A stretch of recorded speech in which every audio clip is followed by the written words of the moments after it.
Howdy folks, LP Guru here, signing in for Let's Play Final Fantasy 1 Episode 8. As always, we're picking up right where the previous episode was paused. And we're going to be attempting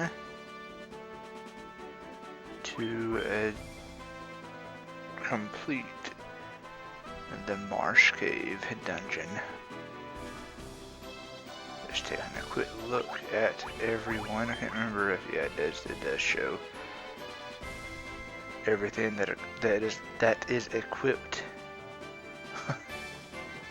If I could talk on each character, I'm just making sure that we are legit good to go. And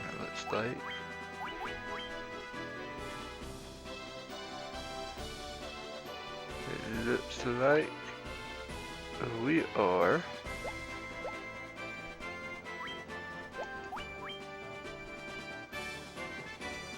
alright, let's go. Let's do this.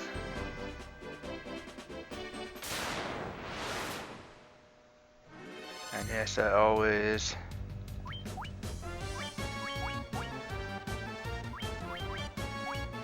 try to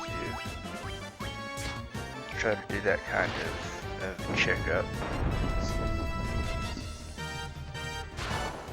before I set out,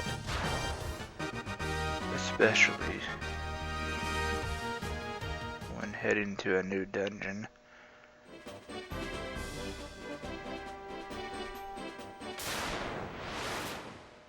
I'd rather take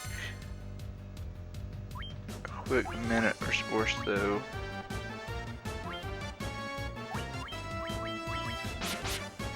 while I'm still right at town, in case I did, forget to purchase anything, even if it's something as simple as a few restorative items. I have the option really quick of going into town and stocking up on whatever I may need, instead of having to backtrack had I forgotten to check.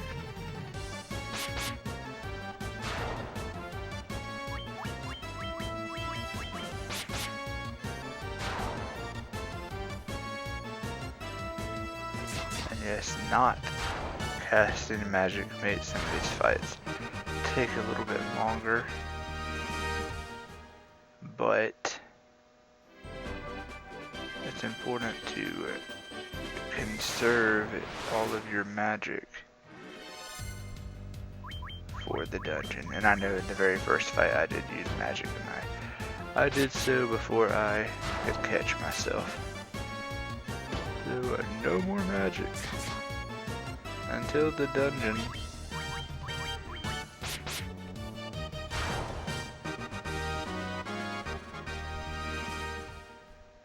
And as noticed so far, each fight we have gotten into has been extremely simple and straightforward.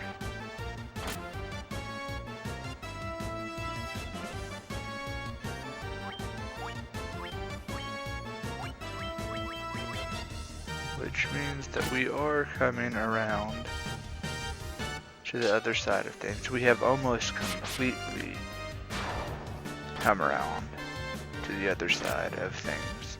Matter of fact, this level, I think level 14, is where we're currently at with the party levels. I'll check in just a second when this fight is over, but level 14, yes, good. I was right. I was trying to remember. I was hoping I was right. But level 14 is the start of the coming around the other side of things. Level 15 will definitely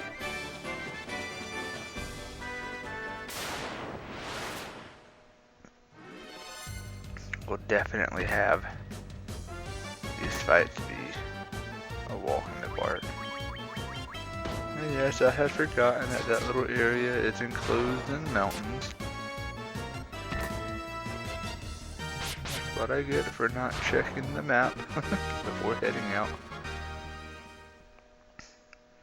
It's not that big of a deal though, it's just a few extra steps. Alright, there we go.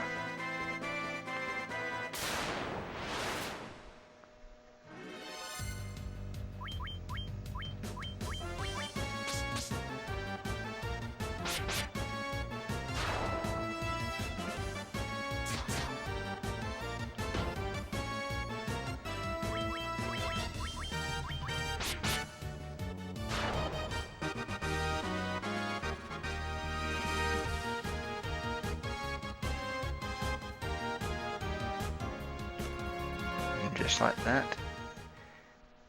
Even these types of monsters go down with relative ease.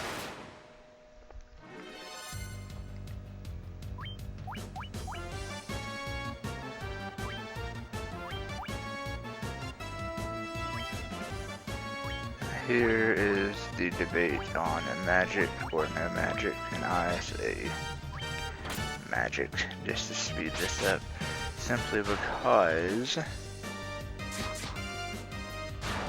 in a fight like this, if you dawdle too much,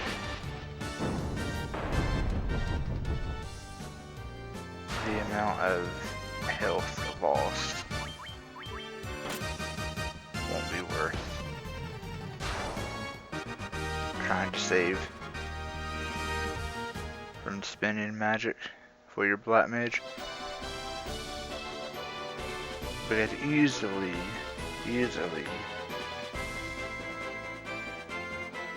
the warrior and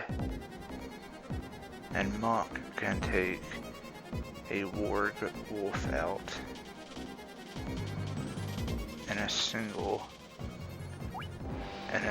attack, but it's not the case for your spellcasters. So sometimes it is best to just go ahead and spend a little bit of magic to end certain fights.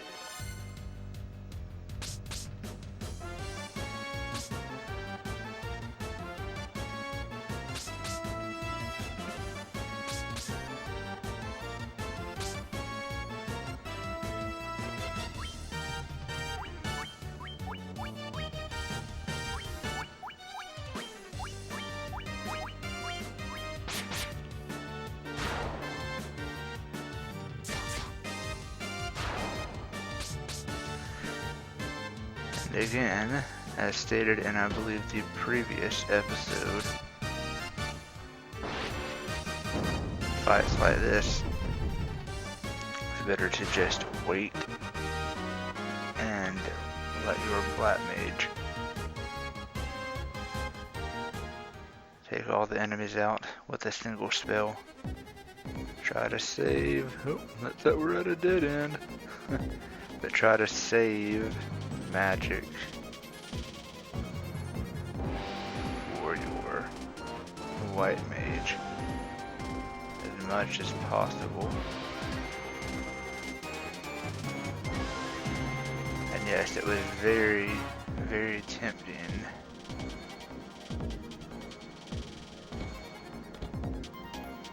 for me to use Dia to take them all out, but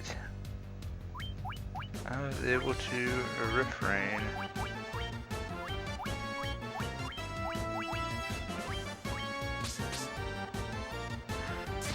But then you get in a situation like this where your spellcaster is paralyzed, which effectively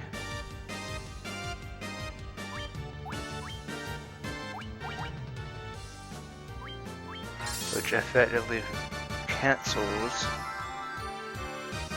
the action you had chosen and kind of forces your hand and makes you have to use Dia 2, even though you really didn't want to. Sometimes you have to.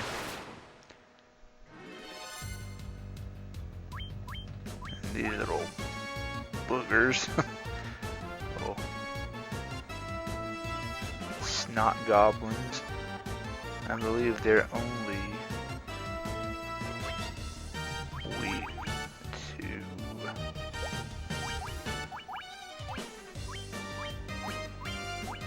fire, if I remember correct. I don't think they can really, yeah, they have a very, I was about to say I don't think they can be damaged by physical attacks. They can, but they have a very, very high physical defense stat.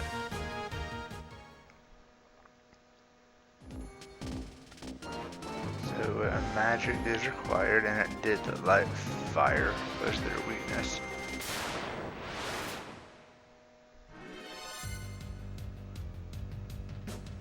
Yes, not a fan.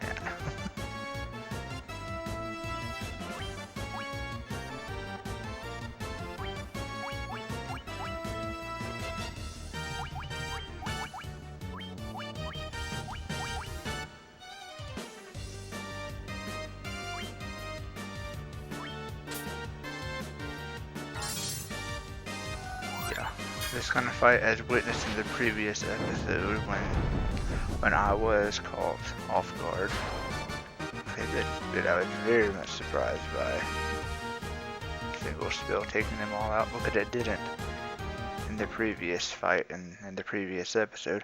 But what I was going to say is, I was caught off guard at the first encounter I had with the scorpions, so that's why I put shield in place.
What I was starting to say, I just realized that live commentary kind of went out, not sure for how long, hopefully just a few seconds, because I had checked it fairly recently, so it hadn't been that long, I don't believe.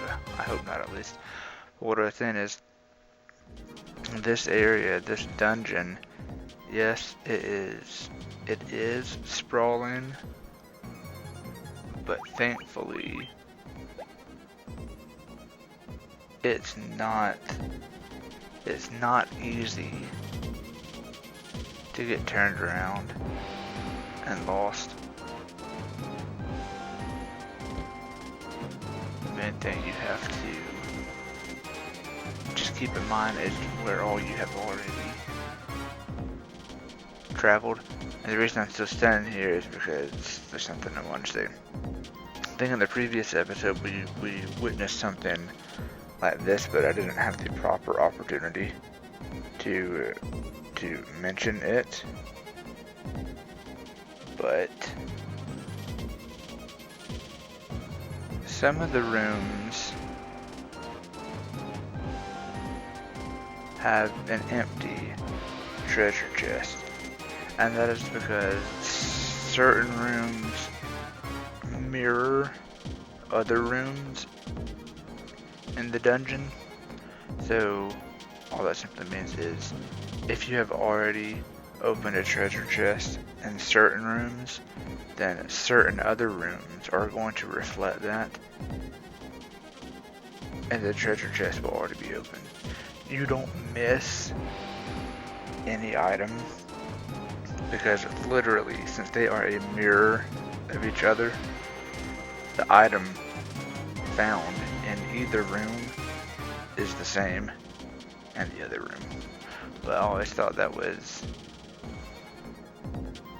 particularly interesting. I don't think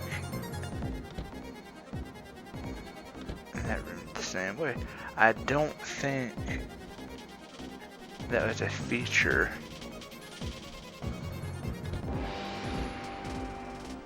I can also run to help. I always figured I can actually run a little bit to speed the exploration process up a bit, but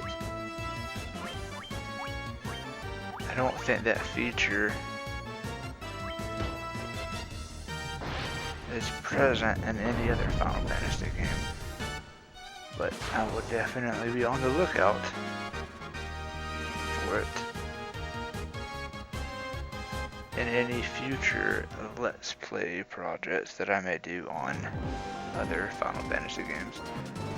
But here you have to make sure to go up and around this rock formation.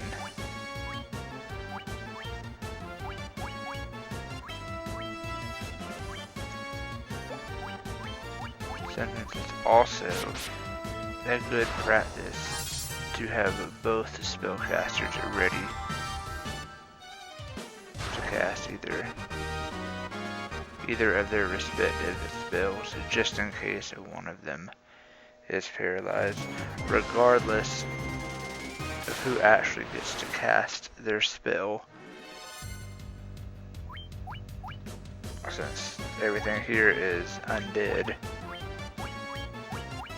they will be completely obliterated.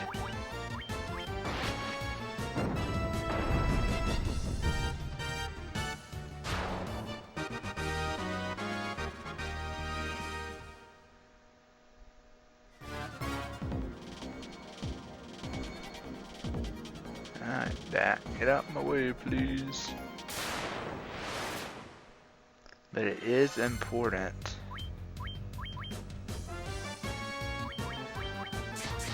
to check out every room, because certain rooms do have important items and important equipment for certain characters.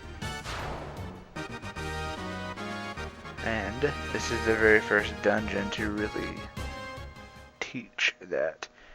Temple of Chaos, yes, it did have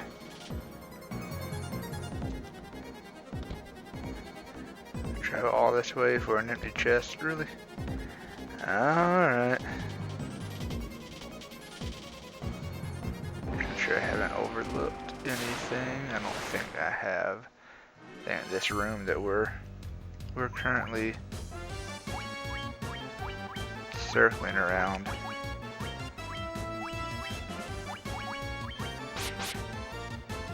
is how we entered this level.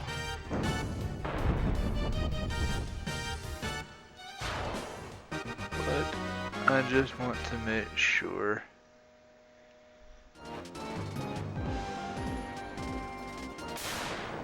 Yeah, I think so. I'll still close the loop though. Oh crap. This is just lovely.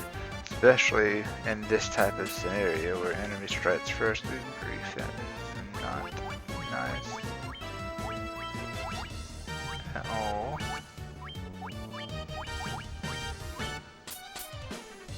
It's always best to just go ahead and prepare to get Cure 2 cast.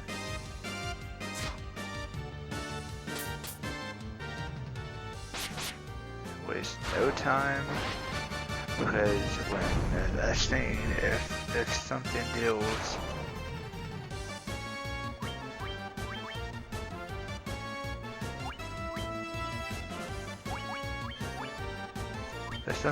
as much damage as just witnessed, you don't need to play around with, you know, Cure 1 or Heal 1.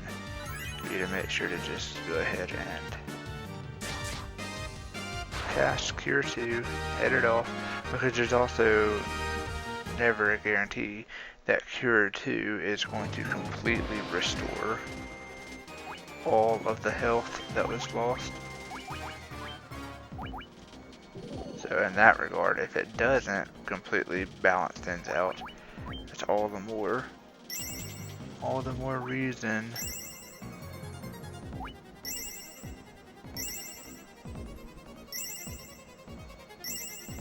to use Cure 2.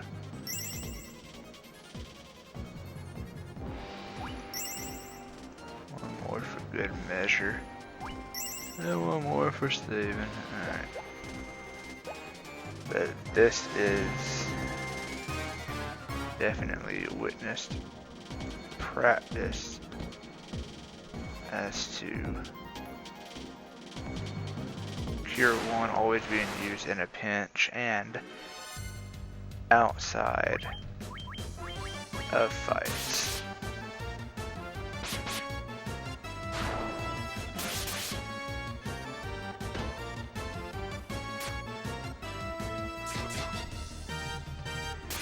Save Cure 1 for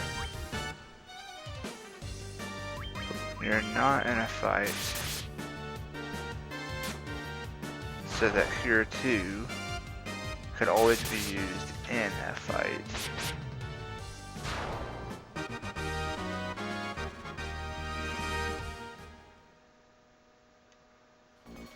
And rinse and repeat with Cure 1. And I say that about Cure 2 because it does restore so much more health than Cure 1. But you also have the Dia 2 and the Heal 1 and the same spell level as Cure 2, so you just have to be mindful of these things. You don't want to use Cure 2 too heavily.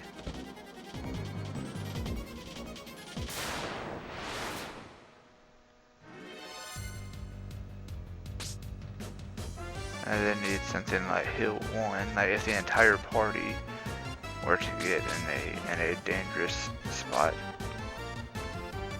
where you need to restore everyone's health, or at least more than 2 characters' health at the same time. So it's just a delicate balancing act. You just always have to keep things in mind. Always keep your eye on your remaining MP. That cannot be stressed enough. Especially when in a dungeon.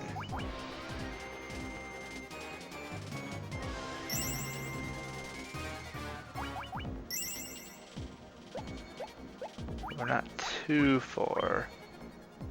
No, we will be leveling up 172 experience points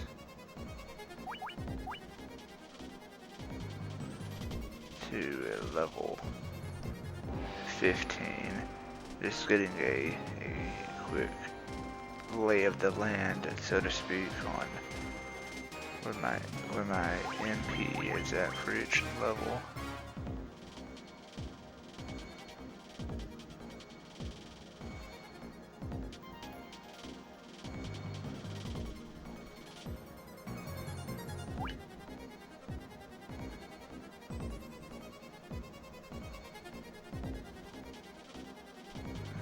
Yeah.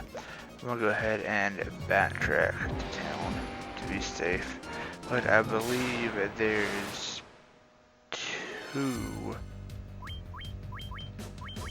more floors below this one. And if there's not, if there's only 1 more floor, then that floor is very sprawling, the most sprawling out of them all.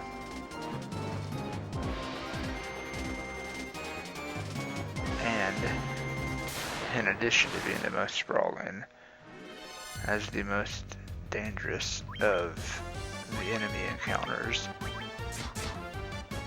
in the dungeon. So it's best to just backtrack for now.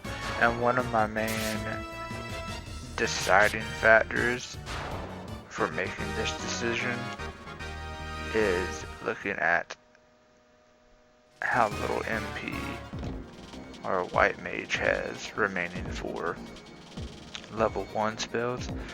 Cure 1 has always been, as seen, helping outside of fights, but as soon as level 1 MP is completely drained, then everything would fall to Cure 2 and Heal 1. And it's never a good decision or a good place to be if you have to fall back on only a single level of spells. I see that's one of the few downsides to how the spell level system is set up.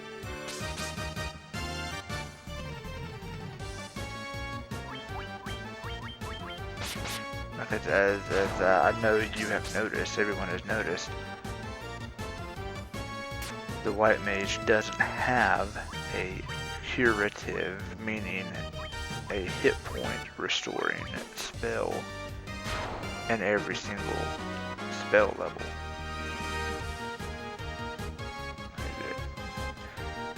Just leveled up.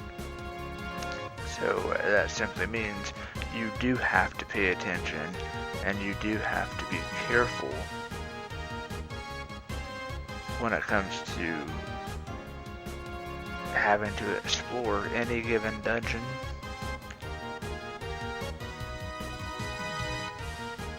Because if you only have 2 different spell levels that have curative spells,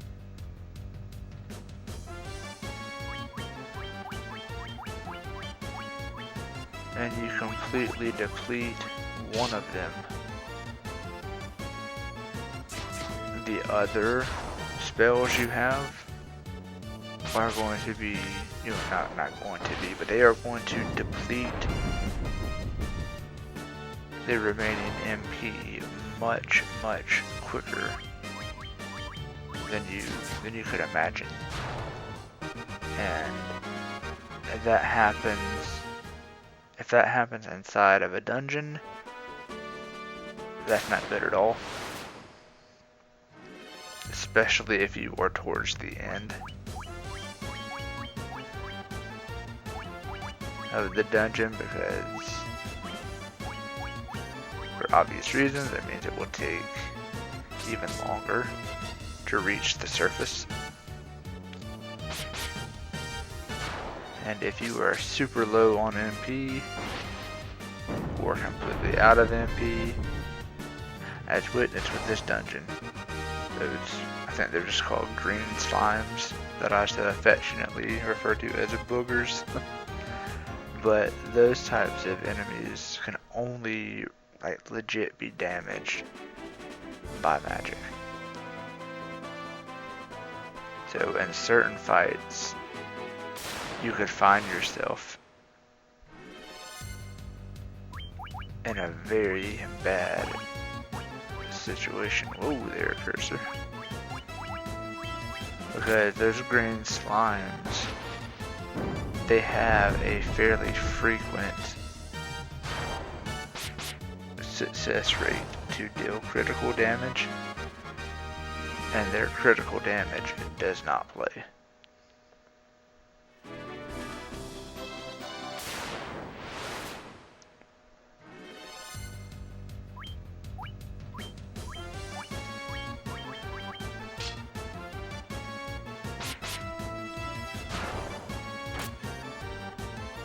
So with that kind of fight, you really need to have enough MP to take them out quickly. Otherwise they can wreak some serious havoc on your party. But for now, we're gonna head back to town, rest up, and of course save our progress.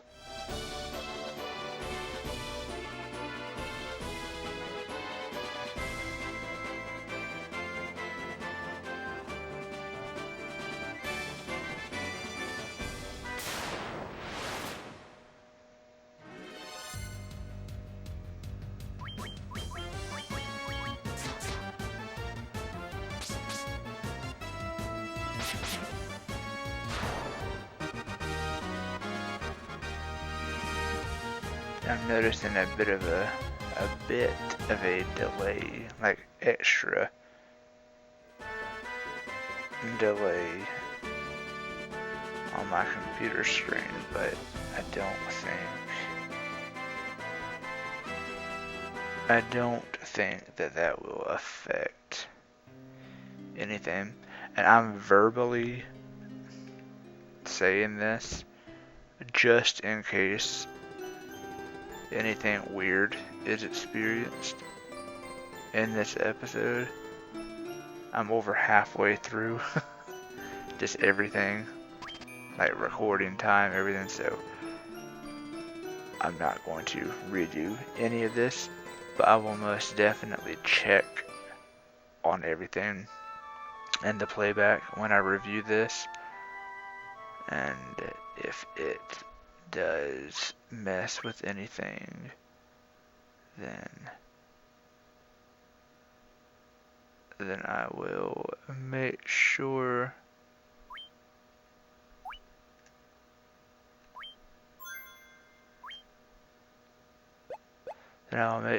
to troubleshoot whatever it is that could have caused it. I do know that at one point, and I think it was when we were still in the dungeon, it's not that the TV screen flashed, it's that it's almost like the recording device had to catch up with the signal, so I'm not really sure what could have happened, if I'm being honest, and since everything is happening real time, I can't just check on it. But in order to check on things, I would have to actually end the recording, and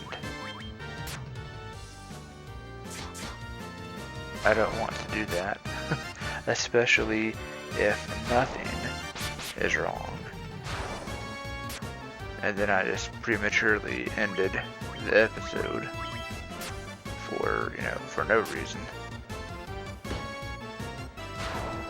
That would be silly on my part, so right now it's just a toss-up. But as I've already said, I will check on things once this episode does come to an end. And regardless of my findings, I will update everyone in the next episode. Because as I have said in one of the previous episodes, my goal is to always provide the best quality experience in an overall sense. And this obviously includes not experiencing any kind of technical issues. One of the worst things about technical issues is that they always happen at not only an unexpected time, but the worst time possible. They never happen. No, shouldn't say that they never happen, but they rarely happen when I'm doing my pre-recording test, and I do that before each and every recording because anything is possible. Anything could happen between each recording, so I just always do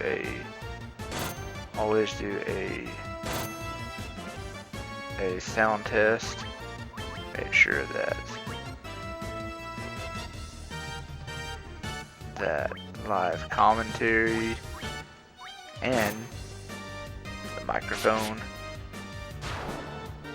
working properly, and at the same time that happens, I'm also having everything record just for a few seconds to make sure that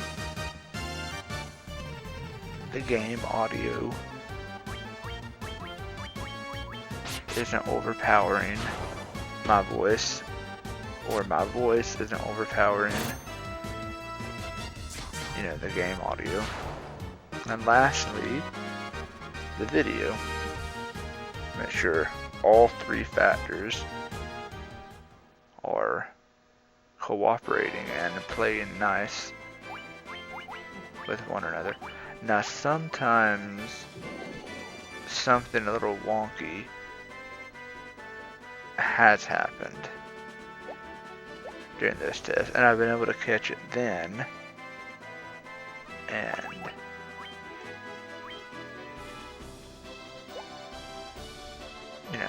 fix whatever it was, and the recording is good to go. When I actually record an episode. But then, like here, as may be witnessed, I don't see the really weird thing is I noticed it with my TV screen, but I don't believe I saw anything on the recording. So you all may not, and me too, when I review this, the flash or the flicker or the brief pause on the screen itself may not even be noticed. Not sure. But I know I will find out soon enough.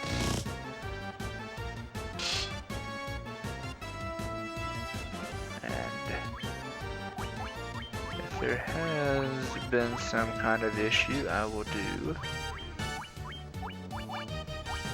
whatever I must to resolve it. And that's enough of that. I think we have already faced off against some shadows before, but that may only be our second encounter with them. But the really nice thing is let's try this one more time. The really nice thing about having to backtrack to town is that the further into a dungeon you get, in a general sense, it doesn't matter the dungeon, but the further in you go, the more you remember when you come back.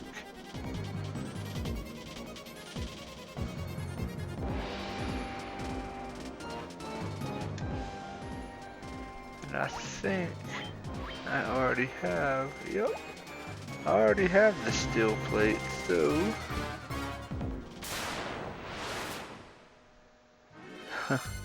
so something else to sell and make a little bit of a gil off of.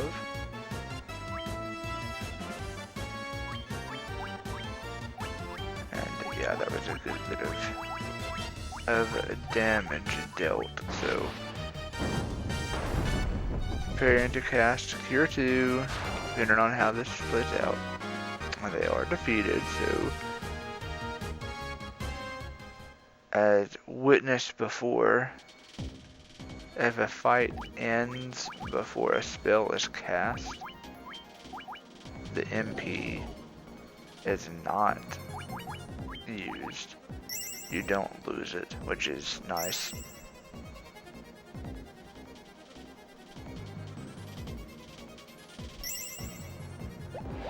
And it frees you up to heal up and everything outside of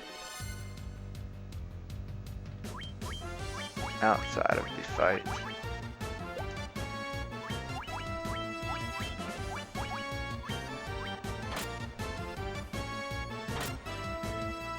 Yeah, I'm not taking any chances with these. It's going to, Fire 2 is being cast first, but okay, I didn't wipe everything out, but I was trying to distribute as much damage across as many of them as possible before the spell was cast, but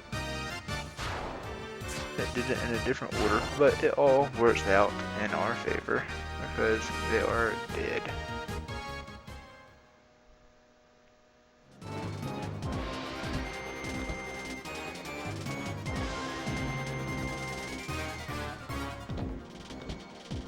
A lot of rooms are simply empty.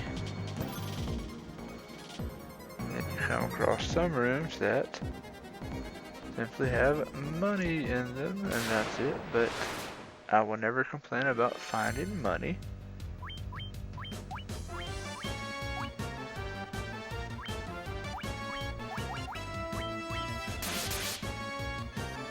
That always comes in handy.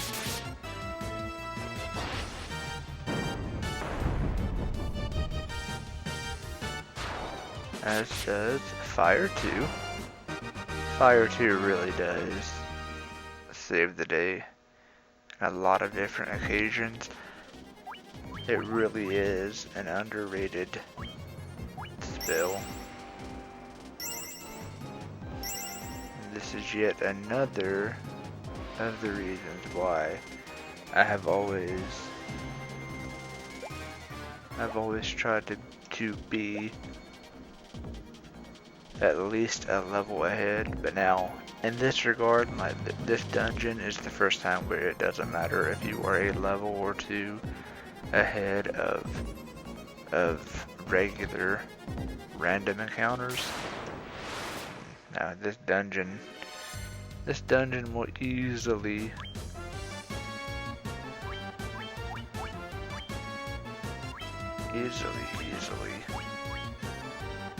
laugh at you and still give you a run for your money.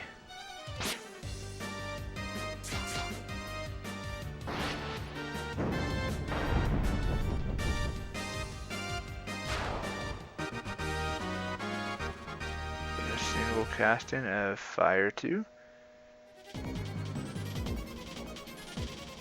Quickly dispatches everyone.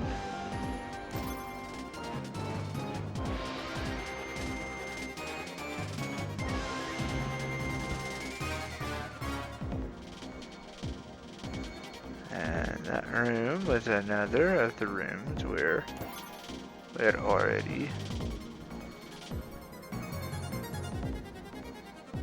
had already opened the corresponding chest in another room elsewhere.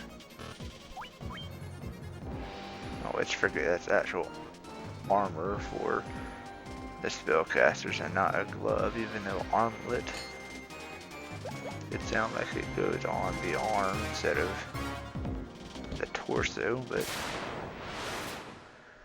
it's been equipped.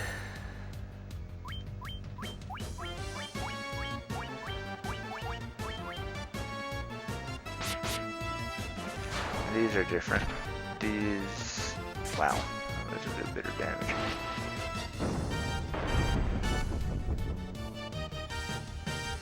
These are the reverse of the green ooze, I think it is now. I think I called it green slime earlier. And if so, I think I was mistaken, because I think they're called green ooze. That was gray ooze. But the gray ooze is opposite of the green ooze. You can physically damage them, but it is there. Make sure I want to reference this the correct way. It is there.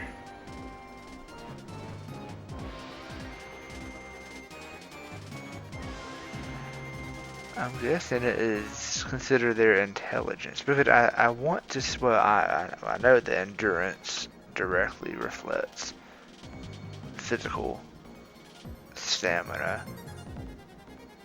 So the higher a character's endurance is, the less physical damage is received.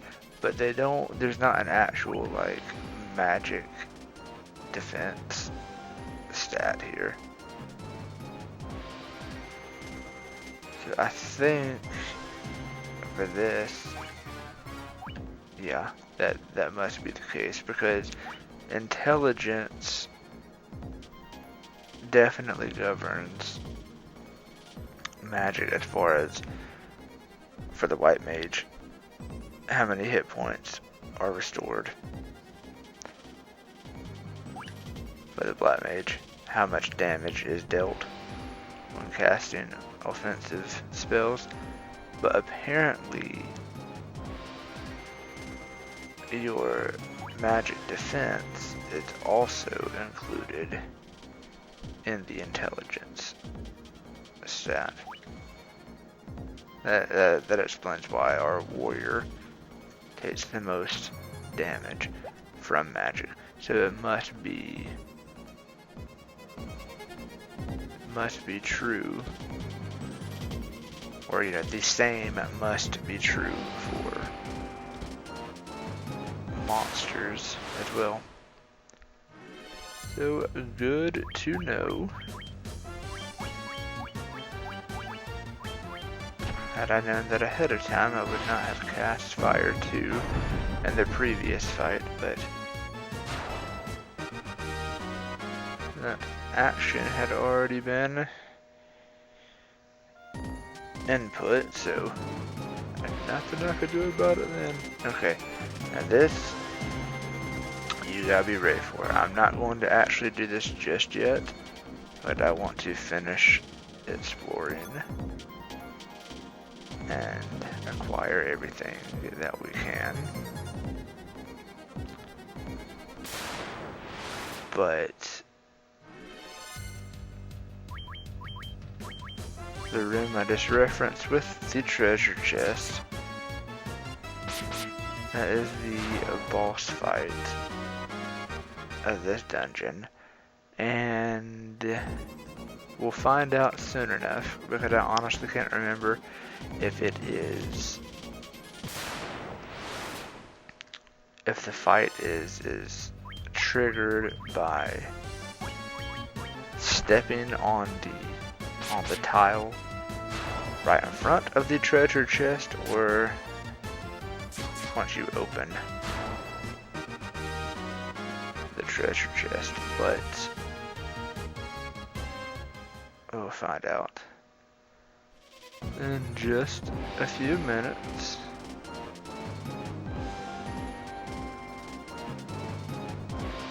Alright, so that's locked with the Mystic Key. So this is yet another location we will be returning to. I think all of these bottom rooms are. Yeah.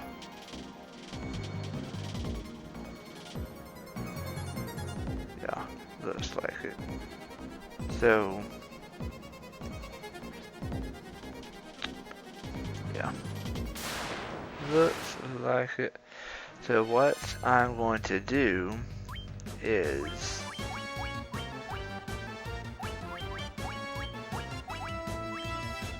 backtrack to town, save our progress. I mostly want to do this in order to test everything, meaning with the recording. I don't want to have more than one episode that could experience some kind of issue, even if it's as simple as a slight delay. I still don't want that, because that is super annoying. And one of the more important factors is that there's a delay from the game, the TV screen, to the recording screen that can mess me up, especially in boss fights, because certain boss fights are, I don't want to say timed as in a timer exists, but you have to have your proper reaction time, and I can pretty much see both screens at the same time. So if things aren't calibrated, aren't firing off on all cylinders, so to speak, as they're supposed to, I can very easily be distracted, by that, and I don't need all that. I really don't. So we're in the process of heading back to the surface.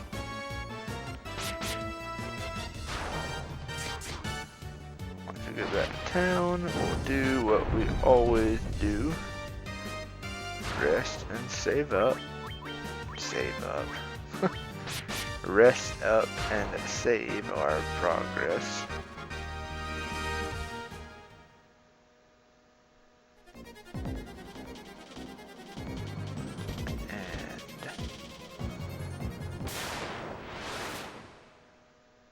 And as soon as I can figure out what exactly has happened,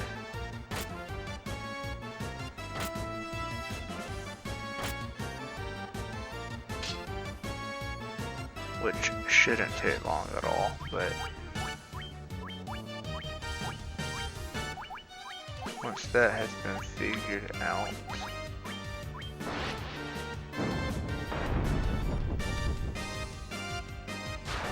continue. Seemed like my voice kind of gave out there, sorry about that. I will continue with the next episode.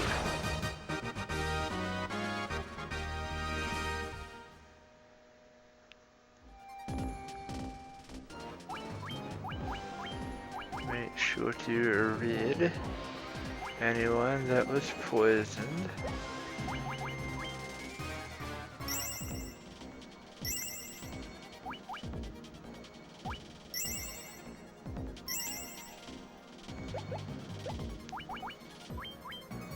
But the really nice thing, the silver lining, and all this, I think the entrance is in the top left corner, I remember now. But the silver lining in all of this is that we will definitely level up at some point before taking on the boss of this dungeon.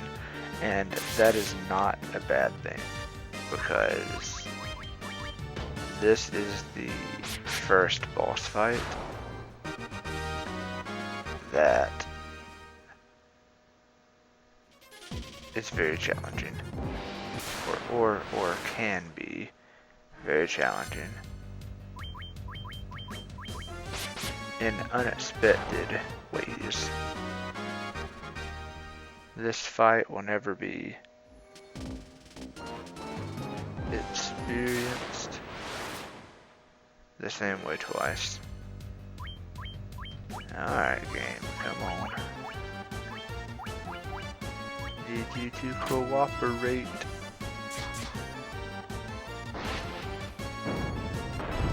So that I can get out of here.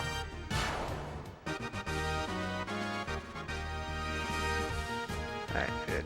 Time to level up.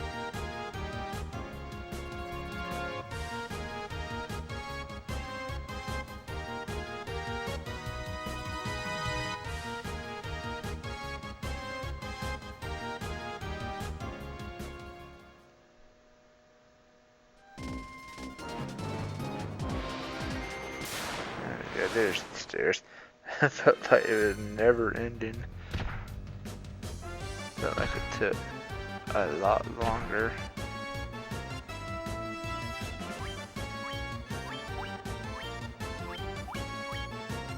To get back to the stairs.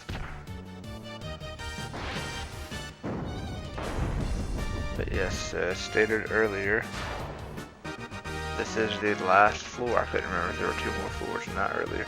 But this is the last floor, and it is the most sprawling of them all.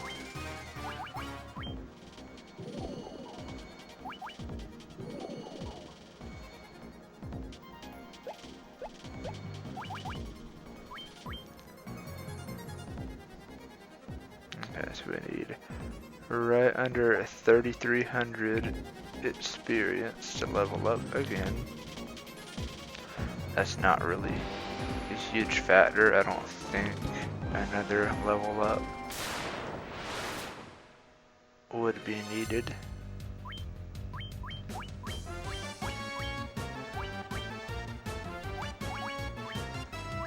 But we definitely need to head back to town because Vivi is almost out of MP for Fire 2, which I think everyone watching would agree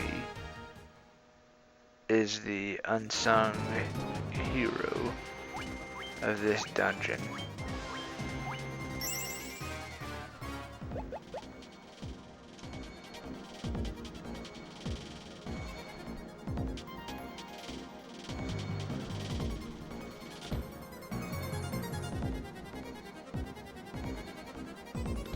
It has carried us through the majority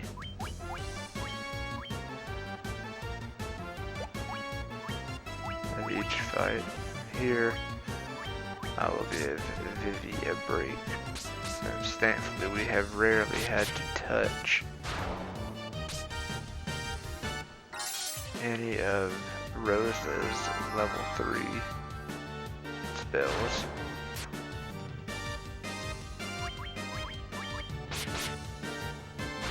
Try to conserve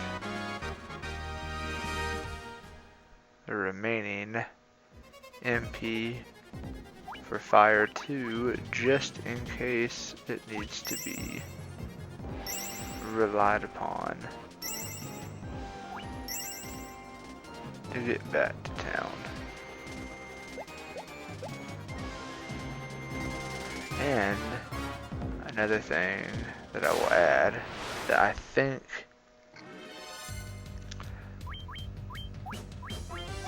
I Well, it's not that I failed to do this, but I think I got sidetracked in an earlier episode when I was first talking about this, but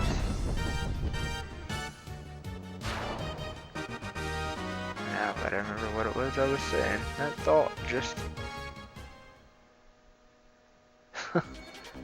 thought just completely left of my brain. I hate when that happens. Don't you hate when that happens? Well, I'm sure it'll come back to me eventually, and when it does, I will make sure to share it. And I'm also sure that it will pop back in my head at the most random of times. Never fails. That's how it always seems to play out. Oh. I remember what it was now. Conveniently enough, now that we're actually outside of the dungeon, but one of the nice things about this dungeon being so sprawling is that it takes quite a bit of time to return to the surface, and then of course back to town, which is what we're doing.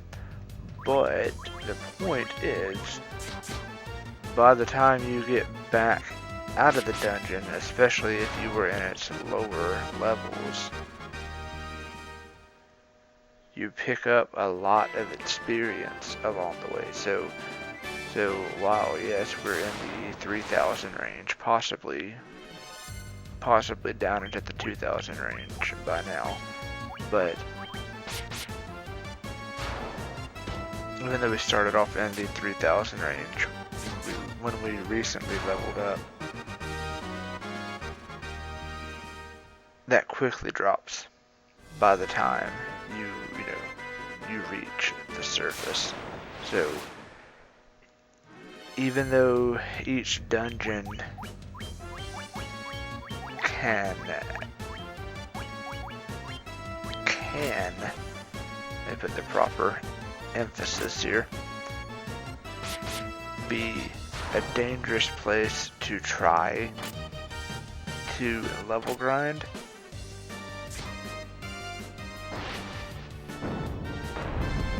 it's also a very worthwhile location to do so, but you just have to be careful.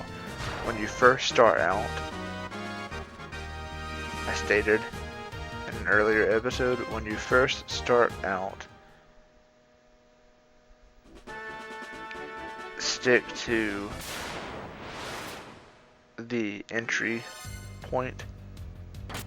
Don't go to a deeper level or a higher level, depending on what the dungeon is. If you're in a cave like this dungeon is, or if you're going to be in a tower or a castle, or whatever the setting may be, stick to the entrance level for a little while, because you never know what the enemies are going to be when you first arrive someplace new. So you've got to get a feel for the area first.